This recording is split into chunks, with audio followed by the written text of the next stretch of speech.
अस्सलाम वालेकुम। तो आज मैं आपको बताऊंगा कि आप मीरपुर बोर्ड रिज़ल्ट कैसे चेक कर सकते हैं। क्रोम पे जाएं, वहाँ पे आपने सर्च करना है मीरपुर बोर्ड एजे के बोर्ड मीरपुर आपने सर्च करना है। तो ये आपके सामने पहली वेबसाइट आ जाएगी एजे के बेस मीरपुर। यहाँ पे आपने जिस क्लास का रिज़ल्ट चेक करना है वहाँ पे क्लिक करें, ऑनलाइन रिज़ल्ट पे क्लिक करें। यहाँ पे आपने अपना रोल नंबर लिखना है, जैसा कि मैं लिखने लगा हूँ 10 24 56। तो ये देखें रिज़ल्ट सामने आ गया है। अब आपको हम एक और रिज़ल्ट चेक कराएंगे।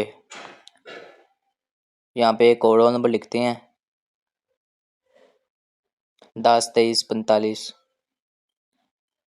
ये भी सामने आ गया है। आप इसकी स्क्रीनशॉट भी ले सकते हैं।